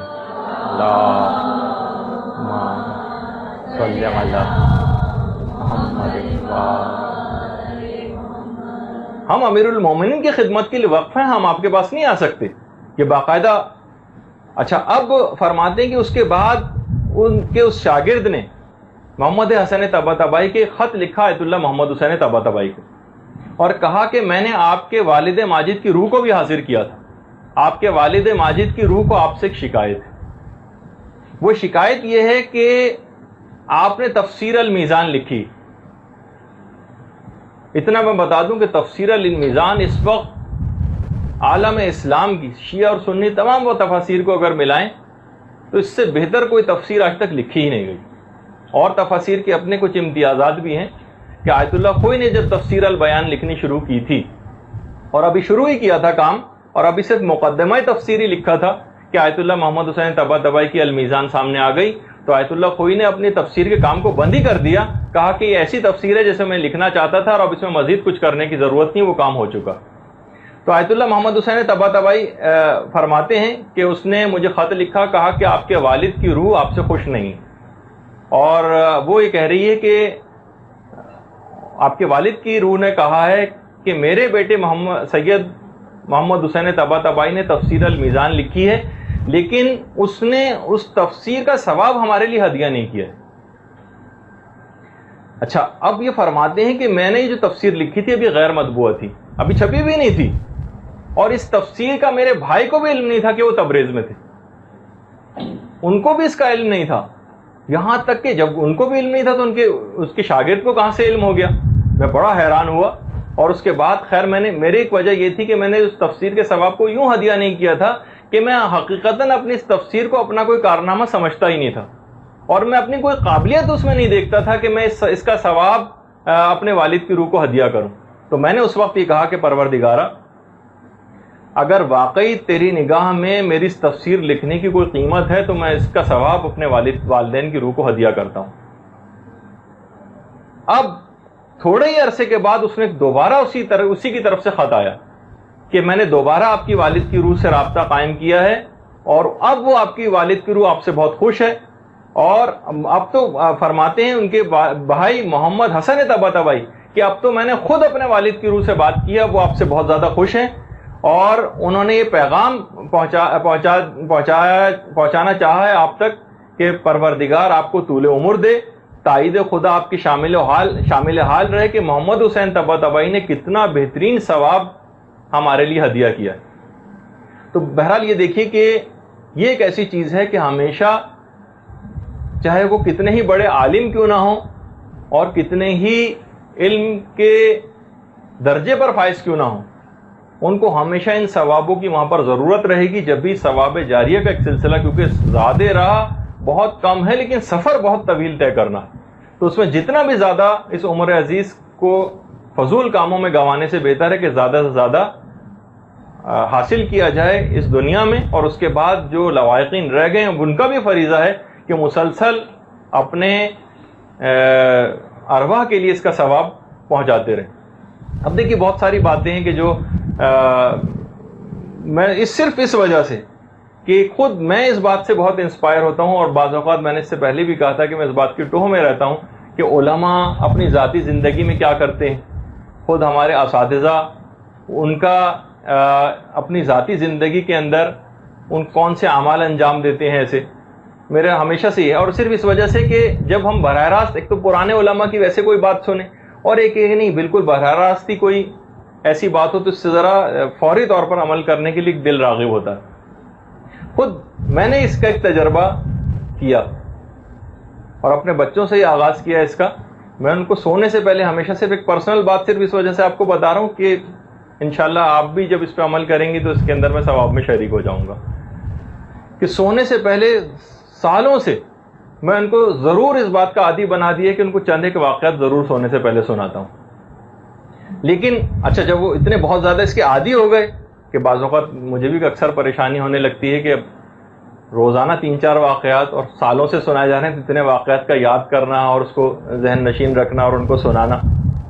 لیکن میں نے کہا کہ ٹھیک ہے میں ابھی سناتا ہوں آپ کو واقعہ، لیکن سب سے پہلے میرے والد کے لیے ایک سورہ فاتحہ. اب ان کو اس بات کا میں نے عادی بنایا. پھر اس کے بعد جب کہانی جب تک شروع نہیں ہوتی جب تک والد والدہ دادا دادی نانا نانی اور حضرت آدم سے لے کر قیامت تک کے تمام پیدا ہونے والے لوگ ان تک کو یہ ثواب پہنچے. اب میں ان کو روزانہ اس بات کا عادی بنانے کے بعد اگر کسی دن وہ بھول بھی رہے ہوتے ہیں تو میں کہتا ہوں کہ دیکھو ساری ارواح انتظار کر رہی ہوں گی کہ آج ان بچوں نے ہم تک اس کا ثواب نہیں بھجوایا. اب ان کو ایک ایسی عادت بن گئی. اب انشاءاللہ مجھے امید ہے کہ جب یہ عادت بہت راسخ ہو جائے گی تو پھر ساری زندگی وہ اس کام کو انجام دیں گے. تو اپنے بچوں کو بھی اس بات کا ابھی سے عادی بنا لیجیے تو انشاءاللہ پھر آپ دیکھیں گی کہ یہ سب چیزیں قیامت کے دن جب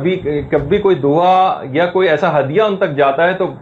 ہم عالم برزخ کی جو مصروفیات ہیں اس میں بھی بیان کریں گے کہ وہ باقاعدہ آپ کے لیے دعائیں کرتی ہیں وہ ارواح. اور اس کے بعد جب آدم تا قیامت تک آنے والے تمام مومنین کی بات ہوگی تو وہ سب کی سب جب آپ کے لیے دعا کریں گے تو آپ سوچیے کہ آپ کا اجر و ثواب، اور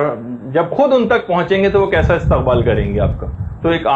سونے سے پہلے یقیناً آپ بھی کچھ اعمال انجام دیتی ہوں گے، لیکن بہرحال اپنے آنے والی نسلوں تک اس بات کو منتقل کرتی جائیے. باقاعدہ جو ثواب جاریہ والی چیزیں ان میں خود جیسے کہ ابھی حضرت ابو سعید خدری جن کا میں نے اس سے پہلے حوالہ دیا، انہی کی ایک حدیث پیغمبر اسلام سے اور بھی پیغمبر فرماتے ہیں اللہم صلی علی محمد کہ جو شخص بھی کتاب الہی میں سے کسی ایک آیت کا علم حاصل کرے یا علم دین کا ایک باب حاصل کرے اور دوسرے کو سکھا دے، یا جسے میں تھوڑا سا اس میں اپنا ذاتی اضافہ اور کر دوں، حدیث میں اضافہ نہیں کر رہا، چاہے وہ ایک شرعی مسئلہ ہی کسی کو کیوں نہ بتا دے،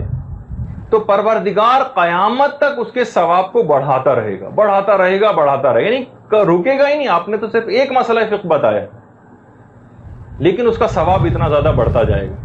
ہم کیوں اتنا زیادہ بار بار آپ کے اوپر ایک زور زبردستی کرتے ہیں اور اکثر تلخی کی حد تک بھی بات پہنچ جاتی ہے. آپ لوگ سوچتے ہوں گے پتہ نہیں ہمارے پیچھے ڈنڈا لے کے کیوں یہ لوگ پڑ گئے، لیکن صرف اس وجہ سے کہ اس چیز سے واقف ہیں، علماء سے باقاعدہ سامنے بیٹھ کر چیزوں کا استفسار کر چکے ہیں اور کہا کہ اس سے بڑھ کر کوئی ثواب کا کام پوری کائنات میں ہے ہی نہیں، علوم آل محمد کو لوگوں تک پہنچانا، اس سے بڑھ کر کوئی ثواب کا کام نہیں. تو بہرحال اچھا، ایک تو ثواب جاریہ یہ ہوا کہ چاہے کتاب الہی کی کوئی آیت یا دین کا ایک باب یا کوئی ایک شرعی مسئلہ بھی لوگوں کے سامنے آپ پیش کر دیں تو یہ قیامت تک اس کا ثواب بڑھتا رہے گا اور آپ کے لیے ثواب جاریہ کا سبب بنے گا. اچھا، بہت ساری روایات کے اندر چند ایک چیزیں اور باتیں اور بیان ہوئی ہیں. مثلا اگر کوئی شخص کسی درخت کو بو دے اور اس کے بعد اس کے سائے اور پھل سے لوگ استفادہ کریں، روایات میں یہ چیز آئی. وہ کنواں اگر کوئی شخص کوئی کھود دے اور اس کے پانی سے لوگ استفادہ کریں، وہ نہر جو کوئی شخص جاری کر دے اس سے پانی رواں ہو اور لوگ اس سے استفادہ کریں. علماء نے کہا کہ دیکھیے یہ روایتوں میں یہ سب چیزیں ہیں لیکن اس وقت کنویں کا ویسا دور نہیں رہا. اچھا، درخت ویسے تو مختلف جگہوں کے اوپر ہے لیکن عام طور پر درخت کا ویسا رجحان نہیں کہ کوئی درخت اس انداز سے کوئی لگایا جائے. تو علماء نے فرمایا اصل میں درخت، کنواں اور نہر سے مراد یہ ہے، اس سے نہر سے یہ مراد یہ بھی ہے کہ آپ کسی کی ایسی تربیت کر جائیں، کسی کی ایسی رہنمائی کر جائیں تو جب تک وہ اپنے ان اعمال کو انجام دیتا رہے گا آپ کو اس کا ثواب اور فائدہ مستقل پہنچتا رہے گا، جب تک بھی وہ اس عمل کو انجام دیتا رہے تو آپ سب اس کے ثواب میں شریک ہو جائیں گے. جب یہ ہے نا وہ نکتب مقدموا و آثارہم، ان کی کیا کیا چیزیں لکھی جاتی ہیں، جو کچھ وہ کر کے گئے، وہ آثارہم، اور جو آثار اپنے پیچھے چھوڑ کے چلے گئے، یعنی کسی کو کوئی بات بتا گئے، اس کی کسی کی ایسی تربیت کر دی. ہمارا کتنا جو بہت ساری چیزیں اتنی تفصیل سے جو ہم پڑھا رہے ہیں یہاں پر، ہم نے اس سے پہلے کوئی کلاس ہوئی تھی، شاید جونیئر کلاس تھی، ان سے بھی میں نے یہ بات کہی تھی. ہم بہت سی چیزیں بہت سرسری سے بھی کر کے گزر سکتے تھے لیکن ہمارا ارادہ یہی ہوتا ہے کہ ہم اس طرح سے ایک تربیتی امور کو آپ میں انجام دے لیں کہ ہم صرف یہ بھی کر سکتے ہیں ایک سال میں آپ کو اہم چیزیں پڑھائیں اور فارغ کر دیا، نیا بیچ آ گیا، ہمارے لیے بھی کام آسان. لیکن تفصیل سے اتنا زیادہ پڑھانے کا مقصد یہ ہے کہ آپ معاشرے کے اندر باقاعدہ کام کر سکیں، بچوں کو پڑھانے کے لحاظ سے، عورتوں میں کام کرنے کے لحاظ سے ایک ایسی فورس ایک تیار ہو جائے جو کہ سمجھیں کہ ایک سیکنڈ لائن کے طور پر ایک آ جائے. اس کے بعد آپ لوگوں کو ان تمام چیزوں کو سنبھالنا ہے. لیکن یہ کہ ایسا کوئی رسپانس براہ راست ہمیں دیکھنے میں نہیں آتا کہ ہم یہاں پر اتنے 5 سال سے انچولی کے اندر ایک مدرسہ یہ ہمارا قائم ہے،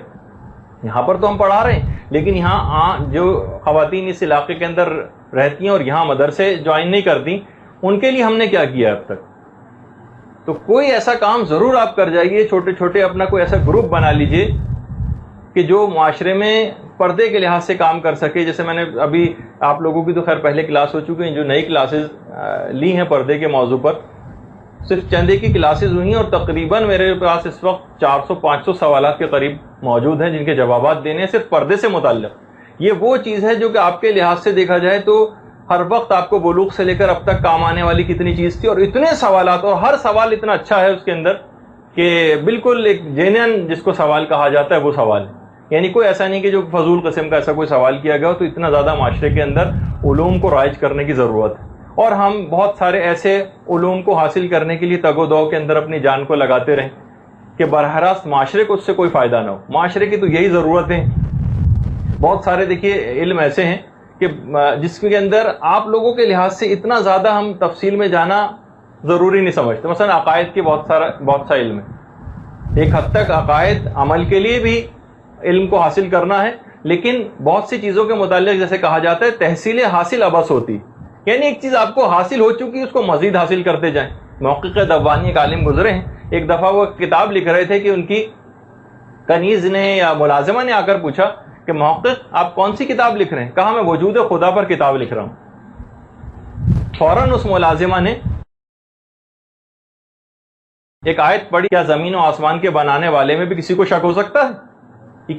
محقق دوانی نے اسی وقت اپنے قلم کو توڑ دیا. کہا واقعی میں کس فضول ایک بات کے اندر اپنے وقت کو ضائع کرنے جا رہا تھا، مجھے اور کام کرنے چاہیے جس میں کسی کو شک ہی نہیں، اس کے اندر اتنا محنت کرنے کی کیا ضرورت. تو معاشرے کے دیکھیے مسائل یہ ہیں، اس کے اندر کام کرنے کی زیادہ سے زیادہ ضرورت ہے. تو بہرحال ثواب جاریہ کا یہ بات باعث بنے گی کہ آپ معاشرے کے اندر علوم کو رائج کریں. اسی طریقے سے جو ثواب جاریہ کے جو اور کام ہیں ان کے اندر ایک مسجد بنانا بھی، اس کے اندر امام بارگاہ بنانا بھی، اور سب سے بڑھ کر جس کی آج کل ضرورت ہے وہ مدرسہ بنانا بھی. مدرسہ دیکھیے بعض اوقات لوگوں کے دماغ میں اس مدرسے کی ایک اتنی توہین اور ذلت آمیز ایک تحقیر آمیز ایک نظریہ اس کے متعلق ہوتا ہے کہ ایک صاحب جو کہ شاید ارب پتی ہیں، ان سے کسی نے، ہمارے ایک ہمدرد نے جا کے کہتی ہے بھائی مدرسے کے لیے ایک اے سی کی ضرورت ہے، بہت شدید گرمی ہے اور سب کچھ، اگر آپ کوئی ڈونیشن دے سکیں. تو انتہائی حیرانگی کا، انہوں نے کہا اسٹرینج، اب یہ بھی نوبت آنے لگی، اب یہ عیاشیاں مدرسوں کے اندر بھی ہونے لگی ہیں کہ اے سی لگنے لگے. تو اس سے آپ اندازہ لگائیں کہ ایک اندرونی تحقیر، چاہے ان کے گھر کے باتھ روم میں بھی اے سی لگا ہوا ہے، لیکن اس کے باوجود وہ مدرسے کے اندر اس چیز کو عیاشی سمجھتے ہیں کہ یہاں پر کوئی اے سی لگایا جائے. تو بہرحال اسی طریقے سے وہ تمام افراد کے جو مدارس کو قائم کرتے ہیں، مدرسے کے اندر کوئی تعاون کرتے ہیں، اشاعت علم، مدرسے سے مراد اشاعت علم ہے. یہاں پہ نہ کوئی رہتا ہے، نہ سوتا ہے، نہ اس جگہ سے کوئی استفادہ کرتا ہے، آپ لوگوں کے لیے اور ایک اشاعت علم کے لیے ایک چیز مخصوص ہے. تو بہرحال اس کے اندر اپنی توانائیوں کو لگانا. اسی طریقے سے جو ثواب جاریہ والی جو چیزیں ہیں اس کے اندر ویسے تو روایات میں ہے کہ جس شخص نے قرآن کو اپنے ہاتھوں سے لکھا ہو یا بہرحال چھپوایا ہو، یہ میں نے خود اپنی طرف سے اضافہ کیا ہے اس کے اندر، بہرحال روایت میں کہ جو قرآن کو لکھے، لیکن لکھے یا چھپوائے. اسی طریقے سے الگ سے اس بات کو بیان کیا کہ جو علوم کی شمع کو روشن کرے، علوم کی شمع کو جو روشن کرے، یہ بھی ثواب جاریہ والی چیز شمار ہوگی. اسی طریقے سے ثواب جاریہ میں اولاد صالح بھی آ جاتی. اولاد صالح، نیک اولاد، ایسی تربیت کوئی شخص کر کے چلا جائے اپنی اولاد کی کہ بس اس کا ایک دماغ شروع سے بنا جائے. میں نے جب تربیت اولاد کی کلاسز ہوئی تھی تو اس وقت بھی ایک بات کہی تھی کہ تربیت کا امور بہت شروع سے، یعنی ابتدا اس کی بہت پہلے سے ہو جاتی، بلکہ شاید ہم نے کہا تھا کہ انتخاب ہمسر سے اس کی ابتدا ہو جاتی. لیکن اس کے بعد بھی بچے کی تربیت میں شروع کے دنوں کو ضائع نہیں کرنا چاہیے. کہا جاتا ہے، اور علماء کا بھی جملہ ہے جنہوں نے اس موضوع پہ کام کیا ہے، کہ 4 سال کی عمر میں بچے کی شخصیت مکمل ہو چکی ہوتی، اس کے بعد بہت مشکل ہے کہ آپ اس کی شخصیت کے اندر کوئی تبدیلی پیدا کر سکیں. البتہ کوئی مایوس ہو کے بھی نہیں بیٹھنا چاہیے، کوشش اپنی کرتے رہنا چاہیے، لیکن بہرحال ایک عمومی قانون یہ ہے کہ 4 سال کی عمر میں اس کی شخصیت مکمل ہو جاتی ہے. پہلے جو کرنا چاہے کر دیجئے اس کے ساتھ. کوہرا، جیسے امام کا جملہ نہیں ہے کہ بیٹا حسن، میں نے تم کو کوہرا کاغذ پایا اور خود لکھ دیا اس سے پہلے کہ کوئی تم پر لکھ دے. تو وہی والی بات ہے کہ اس عمر کے اندر بچوں کے اوپر آپ کام کر جائے گی. جو چھوٹے بچوں کا ہم اس کے اوپر اتنا زیادہ، آپ سے بھی زیادہ اب ان کے اوپر توجہ اسی وجہ سے دے رہے ہیں کہ ہمیں اس کے اثرات، ثمرات وہ ایک مستقبل کے اندر نظر آ رہے ہیں. بڑوں کو تبدیل کرنا بہت مشکل کام ہوتا ہے، لیکن بچوں کو جس جگہ آپ صحیح ایک دفعہ سمت اور ایک ٹریک دے دیں تو آئندہ آنے والا زمانہ بہت خطرناک ایک زمانہ ان لوگوں کے لیے آنے والا ہے. ابھی سے ان کی بنیادیں مستحکم ہوں گی تو آگے ایک صحیح مومن کے طور پر معاشرے کے اندر کارآمد بن سکیں گے. حضرت عیسیٰ ایک دفعہ گزر رہے تھے، روایت میں ہے، اور دیکھا کہ ایک قبر کے اوپر عذاب ہو رہا ہے. جب واپس آئے تو دیکھا کہ عذاب برطرف ہو گیا، تو اپنے اصحاب سے فرمایا کہ اس صاحب قبر کا ایک بیٹا تھا،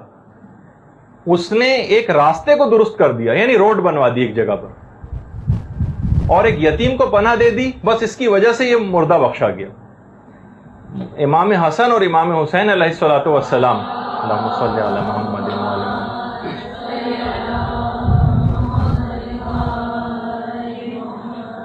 کے متعلق یہ بات مشہور ہے روایات میں کہ مولا کی شہادت کے بعد ایک طویل عرصے تک ان کی طرف سے غلاموں کو آزاد کیا کرتے تھے، یعنی اولاد صالح ایسے چھوڑ کر گئے کہ ہمیشہ ان کے لیے کام کرتی رہے، بلکہ اولاد پھر جو بھی کام کرے گی اس کا ثواب والدین کو ملے گا۔ اچھا، جہاں جب ہم یہ ثواب جاریہ کی بات کرتے ہیں وہاں ہمیں عذاب جاریہ کی بھی بات کرنا پڑتی ہے۔ جو کوئی ایسی گناہ والی چیز چھوڑ جائے، اور اس کے اندر بالکل سامنے کی مثال دے دوں، کوئی شخص شتر بے مہار کی طرح آزاد کیبل اور ڈش اینٹینا گھر میں چھوڑ جائے، ایسے اخلاق خراب کردانے والے رسالوں کو گھر میں چھوڑ جائے کہ نوجوان اس کو دیکھیں اور خراب ہوں، بے تربیت اولاد چھوڑ جائے، عذاب جاریہ کا سبب بنے گی۔ ایسے ڈائجسٹ اور ناول چھوڑ جائے کہ لوگ اس کو پڑھیں اور ان کے اخلاق اور عقائد خراب ہوں۔ ہر وہ چیز جہاں ثواب جاریہ کی بات آئے گی وہاں عذاب جاریہ کی بھی بات آئے گی۔ ہر وہ چیز کہ جو بالکل آزادانہ جس کا استعمال ہوتا ہو برائی کے اندر، ان کو والد اگر گھر میں مہیا کر دے۔ پیغمبر اسلام ہی تو جملہ فرماتے تھے، جو کسی بری چیز کا رواج ڈال جائے گا کہ لوگ مرنے کے بعد بھی اس پر عمل کریں، تو جتنا ان عمل کرنے والوں کو گناہ ہوگا اتنا ہی اس رواج ڈالے جانے والے شخص کو گناہ ملتا رہے گا۔ یعنی عذاب جاریہ والی بات اس کے اوپر یہ ہمیشہ ہوتی رہے گی۔ تو اس لحاظ سے بھی آپ نے دیکھا کہ اس سے بھی اپنے آپ کو بچانا ہے کہ ایسی گمراہ کن چیزیں کوئی گھر کے اندر ہمارے مرنے کے بعد اور زندگی میں بھی دیکھیے کہ کوئی ایسا غلط استفادہ ان سے کوئی نہ کر سکے، ورنہ جو خرید کر لایا جس کے قبضے میں وہ چیز ہے وہ اس کا ذمہ دار شمار ہوگا، یا گھر کا وہ نگران، یا گھر کے امور کی باگڈور جس کے ہاتھ میں ہے وہ اس کو یہ سب چیزیں بھگتنا پڑیں گی۔ اچھا، اسی طریقے سے تو ہم نے کچھ ایصال ثواب کے طریقوں کا ذکر کیا، ثواب جاریہ کے کچھ اعمال کا ذکر کیا، تھوڑے سے ایک متفرق چیزوں میں چند ایک چیزیں وہ رہ گئیں جو قبر کے عذاب سے بچانے والی۔ تو اس میں ایک بات رہ گئی تھی، شاید میں نے بیان کر دی تھی، کہ چھٹے امام کی وہ چیز کہ جو شخص بھی سوتے وقت سورہ تکاثر کی تلاوت کرے گا وہ قبر کے عذاب سے بالکل امان میں رہے گا، یہ شاید بیان بھی ہو گیا تھا۔ اسی طریقے سے جن کو دیکھیے، ان کو آج اگر صحیح طور پر باقی نہ رکھا تو اب آنے والی ایک نسل ایک ایسی ہے جو کچھ ہی عرصے میں دور سے ہاتھ باندھ کر کھڑے ہو کر صرف ان چیزوں کا مشاہدہ کرے گی، مجالس، ماتم، نوحے، مرثی اور سوزخوانی، ان کو بالکل ایسے ہی باقی رکھنا ہے۔ جب بھی ہم نے مختلف آپ کو اس پہ آرٹیکلز بھی لکھنے کو دیتے ہیں، اور ایک لحاظ سے شاعر کے اندر یہ سب چیزیں بھی آ جاتی ہیں۔ اچھا، آیت اللہ دست غیب فرماتے ہیں کہ میرا ایک دوست تھا، اور وہ فرماتے ہیں آیت اللہ دست غیب کے دوست نے اپنا یہ واقعہ شہید دست غیب شیرازی کو سنایا تھا۔ کہا کہ میرا ایک دوست تھا، وہ کہتے ہیں کہ ہمارا بچپن کے زمانے میں گروپ تھا 14-15 سے لے کر 18 سال کی عمر تک کے نوجوانوں کا، اس میں کوئی شخص نوحہ پڑھتا تھا، کوئی مرثیہ پڑھتا تھا، کوئی مجلس پڑھتا تھا، کوئی سوزخوانی کیا کرتا تھا، کوئی منقبتیں پڑھتا تھا، باقاعدہ ایک گروپ تھا، ہم لوگ بیٹھ جاتے تھے اور جہاں بیٹھتے تھے وہاں یہ سب چیزیں شروع کر دیتے تھے۔ ان میں سے ہمارا ایک دوست، پورا گروپ ہی 14 سے 18 سال کے نوجوانوں کا تھا، ان میں سے ایک انتقال کر گیا۔ خواب میں ہم نے اس کو دیکھا کہ وہ بے انتہا خوش ہے، فرماتے ہیں ہم نے خواب میں اس کو دیکھا کہ بے انتہا خوش۔ اس نے کہا کہ ہم تو آپ کے لیے رو رہے ہیں، اتنے غمزدہ ہیں اور آپ اتنے خوش ہیں۔ کہا کہ تم لوگوں کو رونے کی کوئی ضرورت نہیں ہے مجھ پر، میں یہاں پر بہت آرام سے ہوں، اور تمہیں تو خوش ہونا چاہیے کہ میں مصائب دنیا سے چھٹکارا پا چکا ہوں۔ میرا غم کرنے کے بجائے تم لوگ اپنے اعمال کے غم میں مبتلا ہو جاؤ، اپنی فکر زیادہ کرو، ہماری فکر نہ کرو، ہمارا تو جو ہونا تھا وہ ہو چکا۔ ان کے وہ دوست فرماتے ہیں کہ میں نے یہ بات سن رکھی تھی، جو میں نے پچھلی دفعہ بھی آپ کے خدمت میں پیش کی تھی، کہ اگر کسی مرنے والے سے ملاقات ہو جائے خواب میں اور ہم اس کا ہاتھ پکڑ لیں تو جب تک وہ اس کا ہاتھ چھوڑیں گے نہیں جب تک وہ نہیں جائے گا. کہا میں نے اس کا ہاتھ پکڑ لیا اور کہا کہ مجھے عالم ارواح کے کچھ حالات و واقعات کو متعلق ضرور بتاؤ جس کے متعلق ہمیں پتہ نہیں. کہہ رہے ہیں میرا دوست کپانے لگا, کانپنے لگا, کہنے لگا نہیں مجھ کو چھوڑ دو, جانے دو, وہاں کی باتیں ظاہر کرنے کے لیے نہیں, ہم اس کے پابند ہیں کہ وہاں کی باتوں کو ظاہر نہ کریں. اس نے کہا کہ چلو باتیں ظاہر نہ کرو گے لیکن کم سے کم اتنا کوئی ایک ایسی خاص بات بتا دو کہ جس کی طرف ہم اس دنیا میں متوجہ نہیں ہیں, کوئی ایسی عالم برزخ کے متعلق کوئی خاص بات اور جس کی برزخ میں بے انتہا اہمیت. اس نے کہا کہ ہاں ایک بات میں تمہیں بتاتا ہوں, اور بس وہ بات اس نے بتائی اور بتا کے فوراً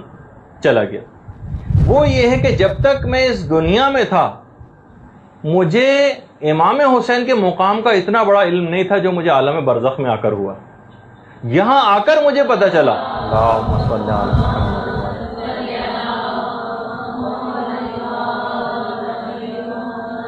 یہاں آ کر مجھے یہ پتہ چلا کہ امام حسین برزخ میں اتنے بڑے اقتدار کے مالک ہیں جس کا دنیا والے لوگ تصور بھی نہیں کر سکتے. تو بہرحال عالم برزخ کی کیسی زندگی ہے, اور تو بہرحال اس کے اندر جو پیغام بھی تھا کہ ان کا جو گروپ تھا اور وہ جو خدمتیں انجام دیتا تھا اس کی وجہ سے دیکھیں وہ بخشا بھی گیا وہ نوجوان اور بے انتہا خوش تھا. تو ہر کوئی شخص جو جس انداز کی خدمت کر سکتا ہے, کسی کی آواز اچھی ہے تو وہ نوحہ مرثیہ پڑھ سکتا ہے اور سوز و سلام پڑھ سکتا ہے, منقبتیں پڑھ سکتا ہے, میلاد پڑھ سکتا ہے, علم ہے تو وہ مجالس پڑھ سکتا ہے, درس دے سکتا ہے, کسی کے پاس پیسہ ہے تو وہ پیسے کو خرچ کر سکتا ہے, کچھ نہیں تو کوئی شخص عالم ہی کو اپنے گھر سے اپنی گاڑی کے اندر لا اور لے جا سکتا ہے, کسی کو چائے ہی اچھی بنانی آتی ہے تو وہ ایسے افراد کے لیے ان چیزوں کا اہتمام کر سکتا ہے. یعنی کوئی جو آپ کے اندر صلاحیت ہو, آپ دیکھیں کہ آپ دین خدا کی خدمت کس لیے کیا کر سکتی ہیں. ہر شخص کو کچھ نہ کچھ ایسی خدمت کی توفیق پروردگار نے ضرور دی ہے, تو آپ دیکھیے گا کہ آپ کیا کر سکتی ہیں دین کے لیے اور اپنی ایک لائن کا انتخاب کریں, ایک ٹارگٹ اپنا بنائیں اور ایک ٹارگیٹڈ اور ایک ہدف کے تحت اپنی زندگی کو بسر کریں. یہ میرا خاص طور پہ آج کی حد تک پیغام ہے, اور تھوڑی سی باتیں اس سلسلے میں تھوڑی کچھ اور بھی بیان کرنا تھی لیکن آج اتنا وقت اب نہیں رہا, 5 منٹ ہی غالباً رہ گئے ہیں, تو آج کی حد تک ہم گفتگو روکتے ہیں. آپ لوگوں کے چند ایک سوالات بھی آ گئے ہیں